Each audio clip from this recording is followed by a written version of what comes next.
Oi, gente! Sejam muito bem-vindos ao meu canal. Eu sou a Liandra e eu conto relatos sobrenaturais aqui todos os dias enquanto eu faço a minha mente.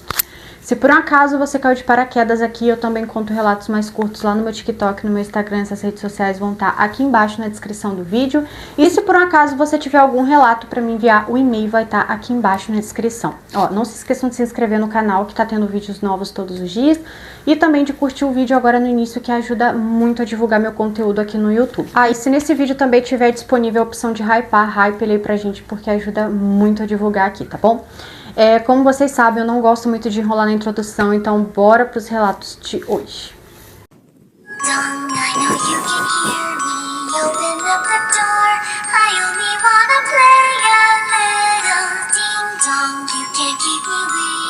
O nome do nosso primeiro relato, gente, se chama Batidas na Parede.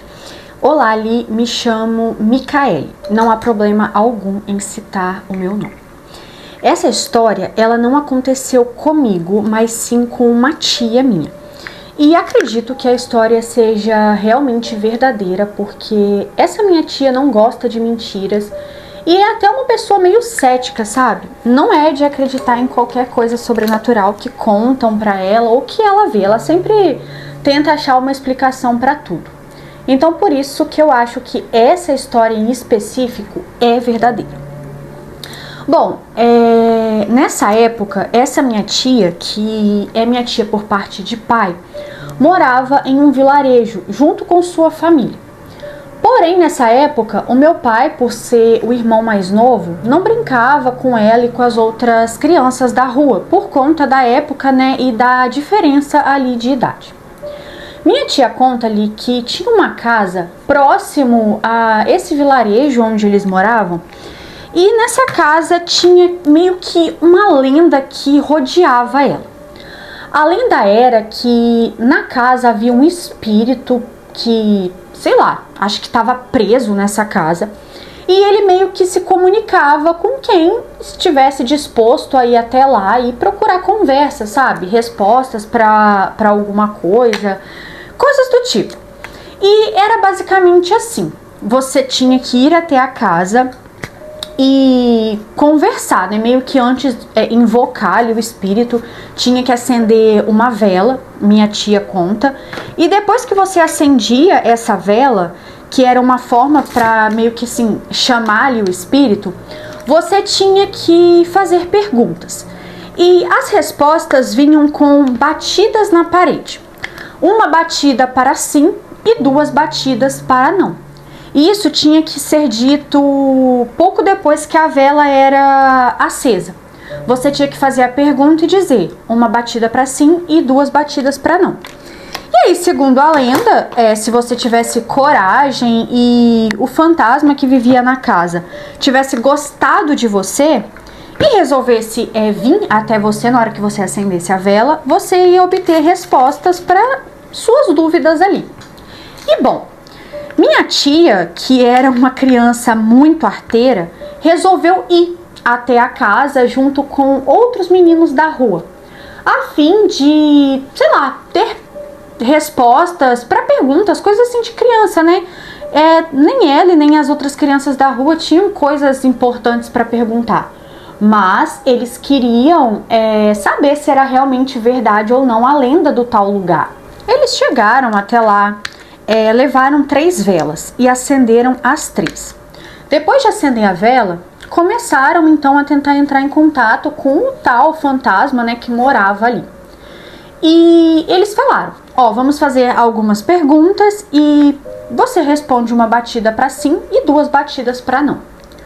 Minha tia conta ali que assim que eles terminaram de acender as 3 velas, eles sentiram uma energia muito estranha no lugar. Foi como se eles sentissem a presença de mais uma pessoa entre eles, sabe? Mas não sabiam dizer ao certo que presença era essa, se era uma coisa ruim ou uma coisa boa. Só que é lógico que não para por aí. Quando eles começaram a fazer as perguntas, de fato, eles começaram a ter respostas. Sempre uma batida para sim e 2 para não. Minha tia, que era a mais velha de todas as crianças que estavam ali, até pensou que tivesse alguém do lado de fora querendo pregar alguma peça nele, sabe? Alguma criança que ficou sabendo e chamou outra pessoa para ficar do lado de fora batendo. Minha tia, então, ia correndo todas as vezes que logo vinha a batida, ia correndo pro lado de fora, mas quando chegava lá, não tinha ninguém. Então, assim, não tinha muito o que fazer. Realmente parecia que morava um fantasma ali e que gostava de responder perguntas. Minha tia conta que, como eram crianças, eles faziam perguntas meio que bobas, sabe? Mas assim, que para crianças, para eles não eram. Tipo, eu vou ganhar tal coisa de Natal, ou eu vou passar de ano. E assim, o fantasma respondia. Até que teve um momento que tinha um garotinho que assim, ninguém tava deixando ele fazer as perguntas que ele queria. E isso tava meio que deixando ele um pouquinho ali estressado. Então, por causa disso, ele meio que ficou furioso, porque ele era um menorzinho e ninguém tava deixando ele fazer as perguntas que ele queria. E aí, ele levantou e chutou as velas, porque ele ficou furioso e as outras crianças não deixavam ele fazer as perguntas, sabe? Toda vez alguma criança pulava na frente dele e fazia ali a pergunta e não deixava ele fazer. E foi ainda nesse momento de raiva dele que ele acabou chutando as 3 velas e começou a xingar todo mundo, a xingar o fantasma. E essa atitude dele fez com que o fantasma, um negócio que morava naquela casa, ficasse completamente furioso. Alguma coisa que minha tia conta que não deu pra ver o que era, em nenhum momento. Pois era como se fosse um grande nada, mas tinha alguma coisa ali. E essa coisa agarrou o menino pelo pescoço e jogou ele com tudo contra a parede. Foi uma cena assim que deixou todo mundo tão assustado que minha tia, os demais meninos e também o menino que foi arremessado na parede saíram correndo da casa e foram, cada um ali para suas casas, completamente apavorados e com muito medo. Minha tia conta que até ficou assim muito receosa do que estava ali acabar, perseguindo ela, mas que graças a Deus isso não aconteceu. E aí, gente, o relato acaba por aqui e, gente, meu Deus do céu, você tem que ter muito cuidado com esses negócios. Pensa, eu sei que tem uma casa que você... Beleza, você pode ter as respostas que você quiser, mas, gente, não é assim, você não pode sair indo nesses lugares, né? Porque isso é um negócio que tava ali, inventa de, sei lá, perseguir vocês, perseguir, no caso, as crianças, e depois meio que, a energia negativa do lugar meio que encrostar na pessoa e começar tudo dando errado na vida dela. Tipo isso que eu tô querendo dizer, sabe? Então, gente, isso é muito perigoso. Eu morro de medo em lugares assombrados justamente por conta disso. Mas enfim, um beijo. Muito obrigada por ter enviado o relato. Agora a gente vai pro próximo. O nome do nosso próximo relato se chama A Loira do Banheiro.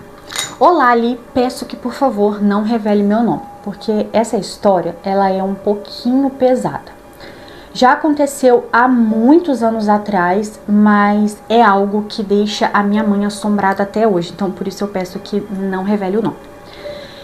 Essa história aconteceu com a minha mãe quando ela tinha apenas 13 anos de idade. Isso já faz muitos anos, mas mesmo com o passar do tempo, é algo que ainda a assombra. Nessa época, a minha mãe estudava em uma escola, que eu prefiro não mencionar o nome, nem a cidade, nem nada do tipo, para a própria segurança da minha mãe. A gente nunca sabe até onde os vídeos podem chegar. Mas enfim, a minha mãe estudava em uma escola que era uma escola de freira. Só estudava meninas. E existia uma lenda no local de que tinha lá uma loira do banheiro. Era esse o nome que elas davam para o espírito de uma freira que havia falecido nas dependências do colégio. E por conta da freira ser loira e por conta das diversas aparições ser sempre parecidas assim com uma mulher de cabelo louro e vestido branco, foi chamado também de a loira do banheiro. Eu sei que a real lenda da loira do banheiro é outra, mas lá nessa escola a chamavam assim, o tal espírito dessa freira. E muitas crianças já tinham presenciado a aparição desse tal espírito. E segundo minha mãe, essa aparição tinha sempre um local específico, que era um banheiro que, por conta de diversos acidentes, acabou sendo desativado. Sabe, cortaram a água dele, então não dava para utilizar, mas ele ficava aberto. E muitas crianças que estudavam ali adoravam ficar xeretando esse tal banheiro para ver se viam o tal fantasma da tal loura do banheiro, que era assim que ela era chamada. Certo dia, tava minha mãe, uma outra garotinha, que eu vou chamar ela de Brenda, e uma outra que eu vou chamar de Ana Paula. As três eram muito amigas. Porém, minha mãe e Ana Paula estavam muito chateadas com a Brenda. Isso porque durante uma prova, elas pediram respostas para Brenda, mas a Brenda não quis dar. E ela sabia todas as respostas da prova, pois era uma menina muito inteligente. E isso fez com que minha mãe e Ana Paula ficassem com muita raiva da Brenda.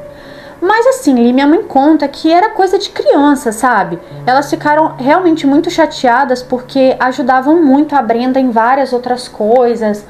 E, sei lá, parecia que a Brenda não se importava muito com a amizade delas. E isso fez com que minha mãe e Ana Paula ficassem muito chateadas. Então, minha mãe e Ana Paula resolveram bolar meio que um plano. Elas queriam dar um susto em Brenda por conta dela não ter passado ali as respostas da prova. E essa lição que elas queriam dar em Brenda era basicamente falar que as três iam tentar explorar ali o banheiro, porém, na hora que as três entrassem, a minha mãe e a Ana Paula iam sair correndo e iam trancar a Brenda lá dentro e deixar ela lá um bom tempo, porque elas sabiam que a Brenda morria de medo daquele banheiro. Bom, elas chamaram a Brenda, que é óbvio que de início não gostou nem um pouco da ideia e ficou meio receosa. Mas elas fizeram tanto a cabeça de Brenda que acabaram indo as três pra lá, sabe, na direção do banheiro e tudo mais. E dito e feito, quando chegou a hora lá, elas trancaram a menina dentro do banheiro e a minha mãe e a outra colega saíram correndo e deixaram a menina lá, gritando, esperneando, pois, como eu disse, a Brenda tinha muito medo do tal banheiro e da tal lenda. Bom, isso foi na hora do recreio. E depois disso, minha mãe e Ana Paula entraram lá para a sala de aula e começaram a assistir a aula. E aí a professora sentiu falta da Brenda. E foi aonde a minha mãe e a Ana Paula disse que a Brenda estava no banheiro tal, que elas estavam brincando e haviam trancado ela lá. E aí a professora ficou completamente chateada, né, porque todo mundo sabia do medo de Brenda em relação àquele banheiro. E aí a professora foi lá para poder abrir a porta para a menina. Só que quando chegaram lá, assim, quando a professora chegou no banheiro, ela se deparou com uma cena terrível, que fez a professora dar um grito terrível e acabar desmaiando. Minha mãe conta que aquilo foi o maior alvoroço, os professores não queriam deixar as crianças se aproximar do tal banheiro, mas como era muita criança para poucos professores darem conta, eles conseguiram ver a cena. A Brenda estava morta dentro do banheiro. Só que assim, não era uma morte comum. Ela estava completamente desfigurada. Tinha sangue para todos os lados e foi como se alguma coisa com garras muito grandes e afiadas tivessem, sabe, desfigurado ela inteira. Foi uma cena muito tenebrosa e ninguém estava entendendo o que tinha acontecido. A professora questionou a minha mãe e a sua amiga diversas vezes e pediu que elas contassem a verdade, o que de fato tinha acontecido. E a minha mãe não mentiu, contou que elas só colocaram a Brenda dentro do banheiro, fecharam a porta e saíram correndo, que não fizeram nada além disso, sabe? Na época tinha uma câmera de segurança que, assim, ela não ficava focada completamente aonde ficava ali o banheiro, mas na câmera deu pra ver que as três estavam próximas ao banheiro brincando. Aí deu pra ver a hora que a Brenda entrou no banheiro e depois até a hora em que a professora entra abre a porta do banheiro, né, pra ver se a Brenda tava bem e tudo mais, não aparece ninguém na filmagem. Minha mãe até lembra, inclusive ela lembra até hoje, que essas filmagens foram vistas diversas vezes pela polícia, pela família da tal Brenda. A minha mãe e a sua colega chegou a ver as câmeras também, mas assim, a câmera não captou ninguém entrando no banheiro além da Brenda. Então assim, o crime ficou uma grande incógnita. Até hoje ninguém sabe de fato o que aconteceu. Inclusive, a minha mãe conta que isso já tem muitos anos e na época o que aconteceu com a Brenda não foi noticiado. A minha mãe não se recorda muito bem como que foi a causa da morte dela, sabe? O que a família disse na época. Mas as pessoas que estudavam na escola sabiam o que tinha acontecido. E meio que fez com que a lenda da tal loira do banheiro só aumentasse cada vez mais e deixasse as crianças ali com medo. No final das contas, os outros pais que foram sabendo ali, né, da tragédia, foram tirando seus filhos da escola. Minha mãe, inclusive, só estudou mais 3 meses nessa escola depois do acontecido, porque os meus avós ficaram com medo de manter ela lá. Apesar, né, de que não se tinha certeza ao certo do que tinha acontecido com a Brenda, mas que foi algo tenebroso, foi. E é óbvio que a grande teoria de todo mundo da escola, né, dos alunos, professores e tudo mais, era de que a tal loura do banheiro atacou a Brenda. Bom, Li, é uma história que amedronta muito a minha mãe. E sempre que ela conta, eu consigo perceber assim que ela se sente culpada. Apesar de que eu acho que ela não tem culpa. Sabe, era uma brincadeira, tá? Eles queriam assustar a menina, isso não é legal. Mas elas eram crianças também, tipo, elas não sabiam que ia acontecer alguma coisa de ruim. Porque eu tenho certeza que se elas soubessem, elas jamais teriam deixado a menina entrar lá dentro do banheiro. Foi uma grande fatalidade. Mas assim, são grandes as perguntas em torno desse caso, né? Porque como que pode um ser sobrenatural conseguir fazer isso com uma pessoa? E aí, gente, o relato acaba por aqui. E cara, é complicado, porque eu acho que eu, Leandra, de primeiro, não pensaria que, sabe, tivesse sido um crime sobrenatural. Eu ia pensar que teria sido realmente um caso criminal. Alguém entrou dentro desse banheiro e fez alguma coisa com essa menina. Mas, se tinha ali a filmagem e a menina não apareceu, aí é complicado, né? Aí alguma coisa de errado tem, tipo, porque teria aparecido nas filmagens.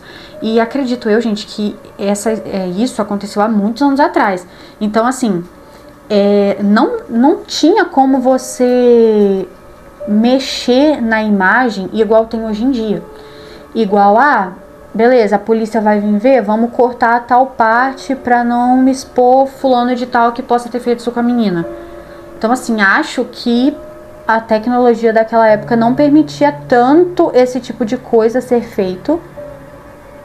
Lógico que acho que dava sim, se a pessoa tivesse o computador certo, as coisas certas, porque não dá pra saber ao certo que época que né? Mas acredito que é um pouco difícil, igual é fácil fazer hoje em dia, tipo isso que eu tô querendo dizer, sabe? Mas enfim, muito obrigada por ter enviado o relato. Agora a gente vai pro próximo, porque eu já falei demais aqui. Agora vamos pro próximo. O nome do nosso próximo relato se chama O Tabuleiro Ouija. Olá, Li, me chamo Ana Paula. Hoje eu quero contar uma peripécia que eu fiz quando eu era mais nova, que às vezes, assim, até hoje, quando eu paro pra lembrar, eu não acredito que eu tive a capacidade mental de fazer isso. Mas assim, eu era uma criança, né? Eu não fazia ideia do que eu estava fazendo direito. Bom, na época, eu tinha um banco imobiliário. E eu não sei como é hoje em dia, mas na época, esse jogo era extremamente caro. Então, assim, não era todos que tinham ali condição de ter. Mas eu tinha um. Então, por conta de ter ele, todas as vezes que tinha festa ou alguns dos meus amigos se reuniam, eles pediam que eu levasse o banco imobiliário pra gente jogar. Bom, ia ter a festa na casa de uma colega minha e ficou certo que eu ia levar o banco imobiliário. E eu sabia que se eu não aparecesse lá com o banco imobiliário, não ia pegar muito bem pra mim. Pois eu era uma criança meio estranha, assim, não era muito aceita nos grupos de amigos, sabe? E acabava que eu usava o banco imobiliário como uma forma de ser sempre chamada para os eventos. Porque aí as pessoas queriam jogar, a maioria não tinha dinheiro, e aí eu levava o meu. E assim eu ia em todas as festinhas que as crianças da sala faziam. Bom, o problema foi que eu acabei tirando nota baixa em uma prova. E como castigo, os meus pais tiraram o banco imobiliário por um tempo ali de mim. E eu fiquei sem chão, sem saber o que eu ia fazer, porque eu precisava aparecer com o tal banco imobiliário na festa. Só que aí eu tentei procurar ele em diversos lugares da casa, mas eu não encontrava de jeito nenhum. Comecei a pensar e não fazia ideia de qual atitude tomar. Eu precisava arrumar um banco imobiliário ou um jogo para poder levar. Bom, vou tentar explicar para que fique melhor o entendimento. A festa aconteceria num sábado, né? E isso de eu ter perdido o banco imobiliário foi numa quarta-feira. Quando foi na sexta, eu fui visitar os meus avós. Esses meus avós, eles são evangélicos e trabalham em diversas áreas dentro da igreja. E nesse dia que eu fui visitar, eu escutei minha avó e minha mãe conversando sobre um caso que eles tinham pegado lá na igreja de uma menina que tinha um tabuleiro Ouija e parece que ela começou a ficar possuída dentro de casa, começou a acontecer várias coisas sobrenaturais, e aí a família levou ela para uma oração e levou o tal tabuleiro. E o tabuleiro estava na posse dos meus avós. Na hora que eu escuto aquilo, foi como um estalo na minha cabeça. Eu pensei, eu vou roubar esse tabuleiro da minha avó e vou levar para a festa, já que eu preciso chegar lá com um jogo. E foi isso que eu fiz. Eu consegui roubar o tabuleiro sem que os meus avós vissem e fui para casa antes da minha mãe. Escondi o tabuleiro e depois ela até chegou perguntando por que eu tinha ido embora sem avisar. E aí eu expliquei para ela que eu não estava me sentindo muito bem. Por isso tinha vindo na frente, sabe? Ela, assim, não tinha por que duvidar do que eu estava falando, então ficou por isso mesmo e eu estava com o tabuleiro. E decidi que eu ia levar o tabuleiro para a festa e assim eu fiz. Quando eu cheguei lá, algumas pessoas me olharam torto porque eles estavam esperando o banco imobiliário. Mas aí, né, eu tive que dar uma engambelada neles e disse que tinha levado algo ainda melhor. E mostrei o tal tabuleiro. E na hora que eu mostrei, todo mundo ficou assim, maravilhado e gostaram muito da ideia de jogar o tabuleiro Ouija ao invés de jogar banco imobiliário. Quando começamos a jogar o jogo, foi acontecendo umas coisas muito bizarras. A luz do lugar, por exemplo, acabou. E nós começamos a sentir um cheiro muito forte de coisa podre. Um cheiro que começou a tomar conta do lugar.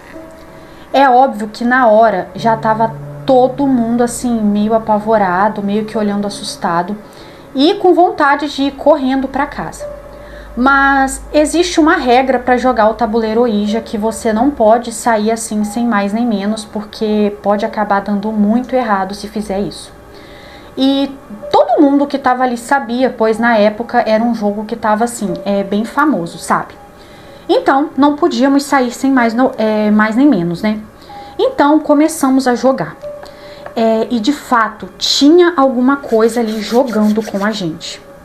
É até estranho falar porque eu demorei, sabe, a entender que aquilo realmente estava acontecendo.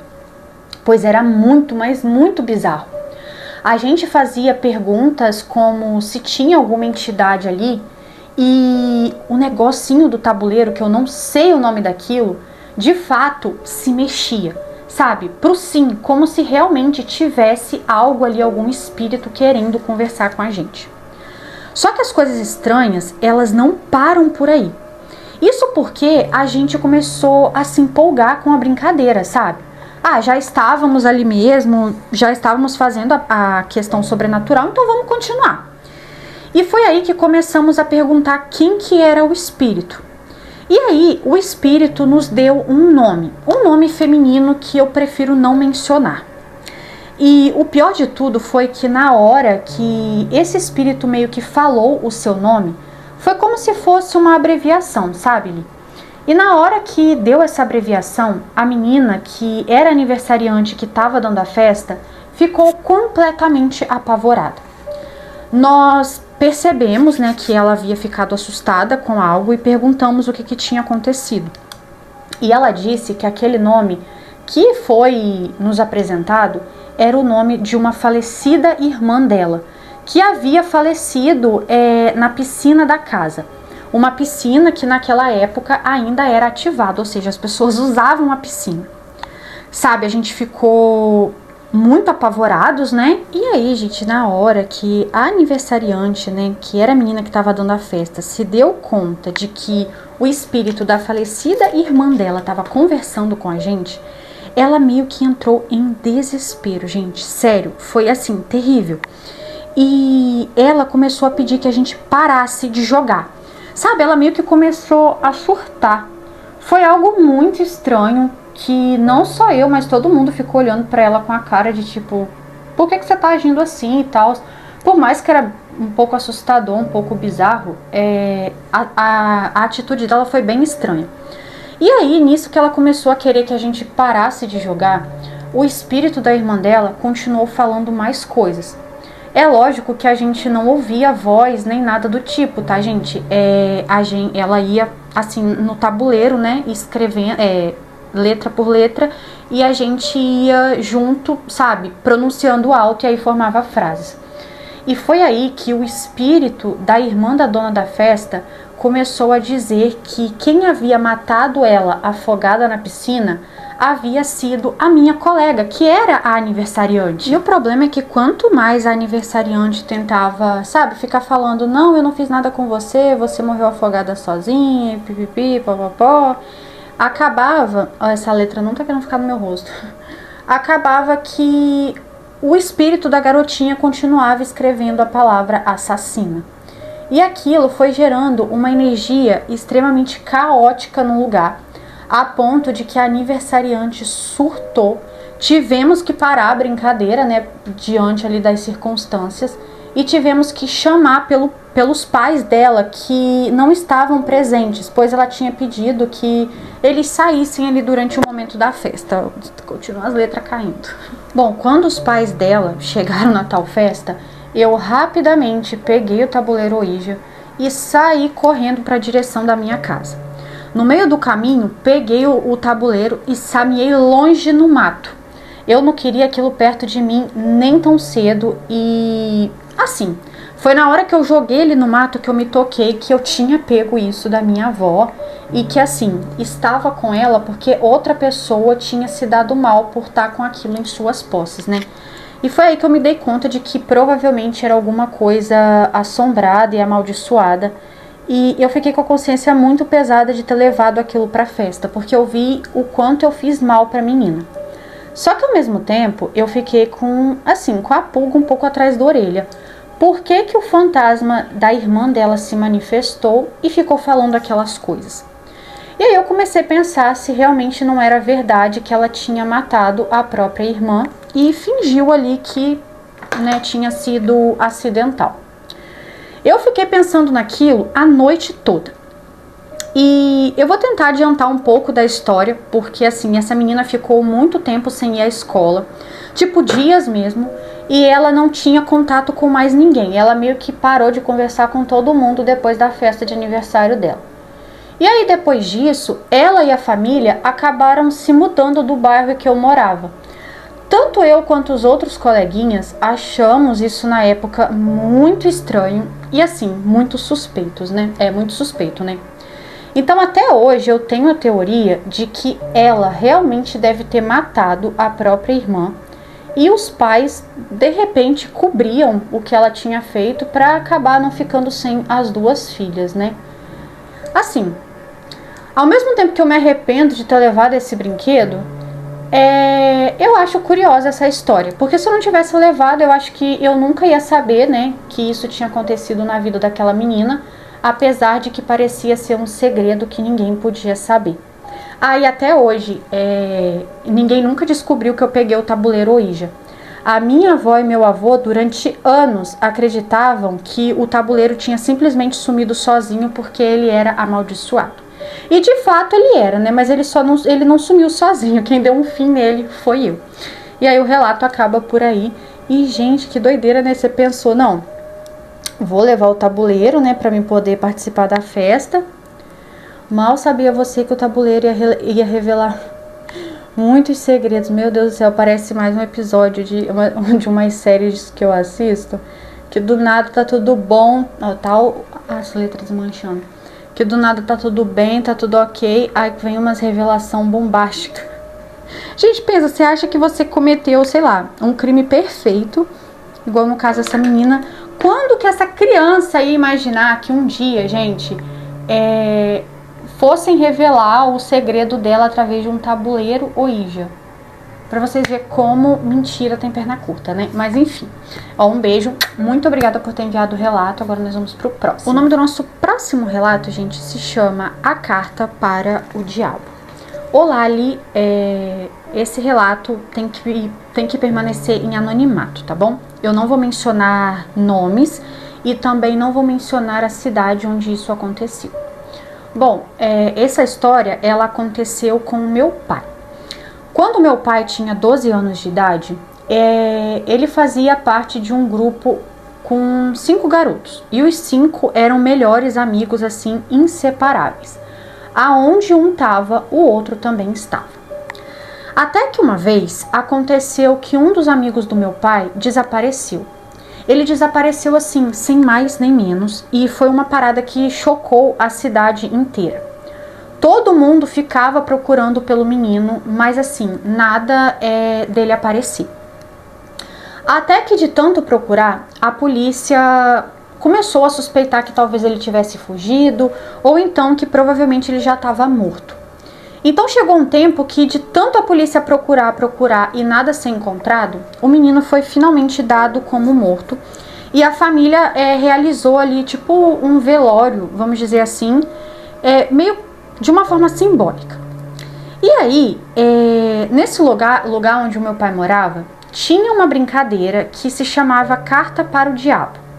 Você fazia uma carta e nessa carta você escrevia alguma pergunta que você tem muita vontade de saber a resposta. Você pega essa carta e coloca ela na entrada de um cemitério. E o diabo vai responder essa carta. Bom, assim é a brincadeira.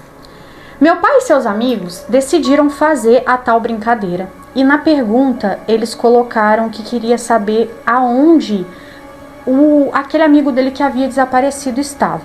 Eles queriam saber o que tinha acontecido com o amigo dele.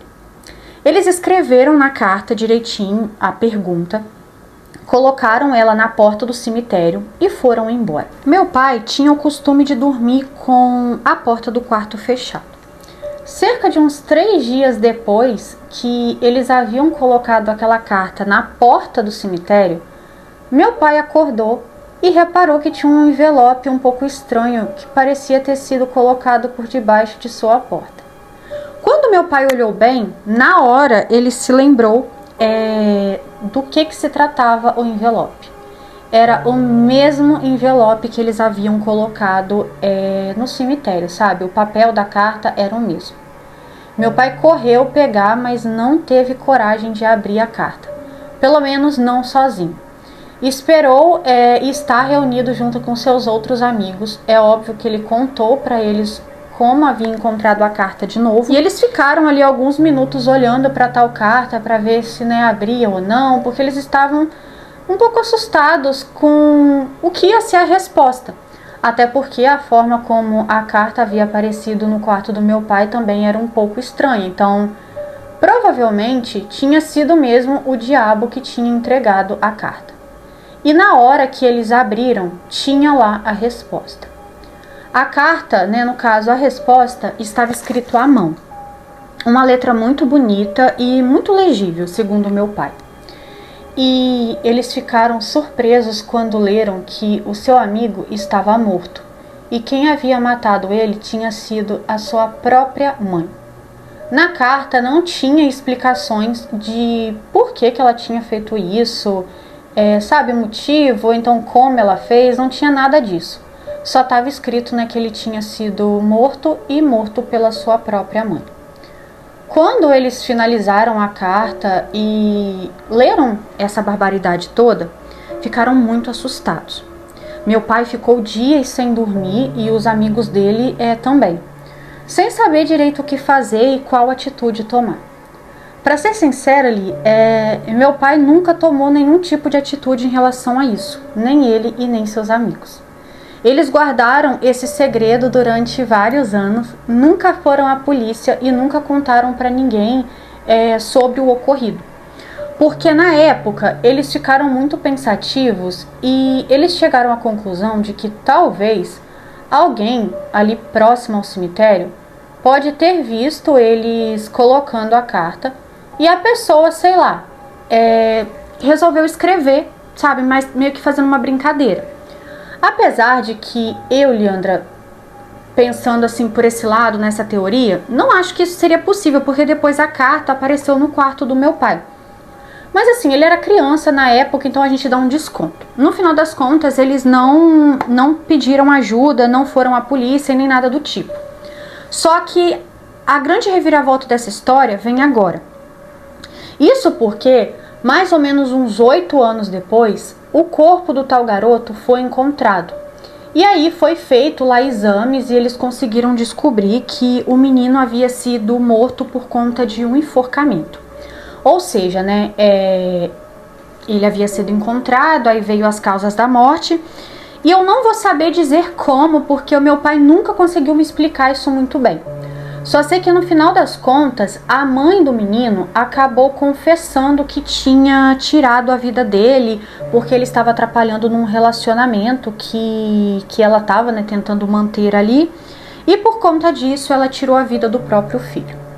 E quando saiu a notícia que ela confessou o crime e tudo mais, tanto meu pai quanto os seus amigos, assim, ficaram boquiabertos. Porque durante todos esses anos, de fato, o que estava escrito na carta estava certo. Bom, Li, meu pai nunca soube dizer ao certo se realmente foi algo sobrenatural, né? Tipo, alguma entidade, alguma coisa de fato contou para eles a verdade, ou se foi alguém que sabia do acontecido, viu que eles tinham escrito a carta e a pessoa resolveu ir lá e contar para eles a verdade, já que eles eram muito próximos do menino. Eu fico com a primeira teoria ali. Isso porque a carta, depois com a resposta, apareceu por debaixo da porta do meu pai, do quarto dele. Como que algum desconhecido ia entrar dentro da casa lá dos meus avós sem que eles o vissem, sabe? Então, pra mim, é a teoria que mais faz sentido. E aí, gente, o relato acaba por aqui. E que loucura, gente. É a primeira vez que eu escuto falar dessa história, desse negócio de carta. Eu não sabia disso. Mas que interessante. Olha, eu também acho que, assim,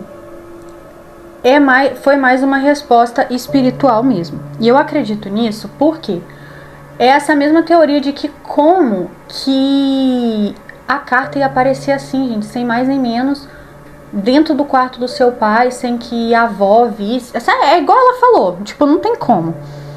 E, sei lá, acho que se na época realmente outro ser humano soubesse, no caso da teoria de que foi uma pessoa que viu e resolveu responder a carta, eu acho que a pessoa teria ido à polícia, gente.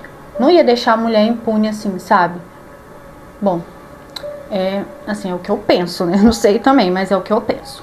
Mas enfim, ó, um beijo, muito obrigada por ter enviado o relato. Agora vamos pro próximo. O nome do nosso próximo relato, gente, se chama A Brincadeira que Saiu do Controle. Olá, Ali, me chamo Malu. Essa história aconteceu há uns 3 anos atrás, quando uns amigos meus e eu resolvemos ir jogar o tabuleiro Ouija.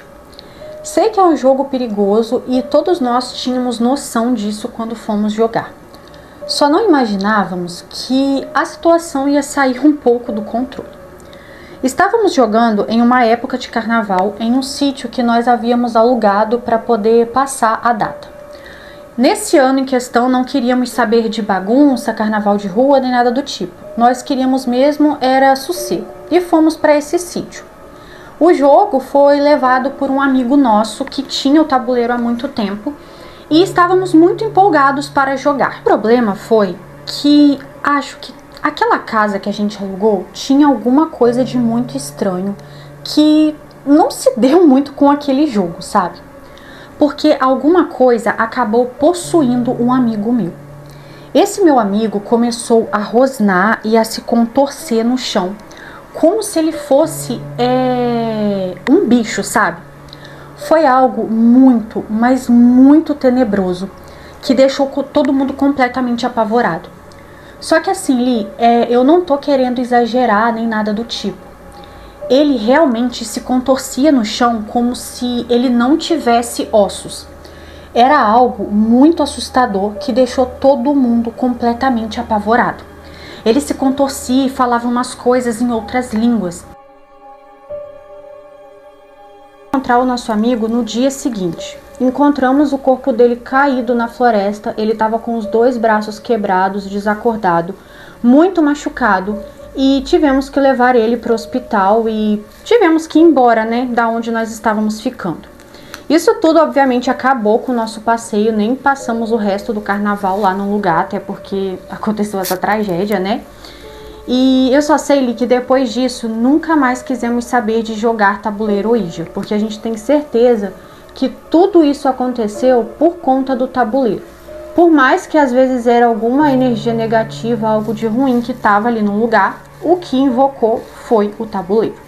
E aí o relato acaba por aqui, e ela podia ter contado mais depois sobre o que o amigo dela sentiu, sabe? Tipo, o que ele se lembra, se ele sentiu alguma coisa de estranha, mas enfim, né? E é isso, gente. Esses foram os relatos de hoje. Eu espero muito que vocês tenham gostado. Eu não vou me prolongar muito, porque esse sim e esse não tá quase caindo. Então é isso. Um grande beijo, tchau, tchau, e até os próximos relatos.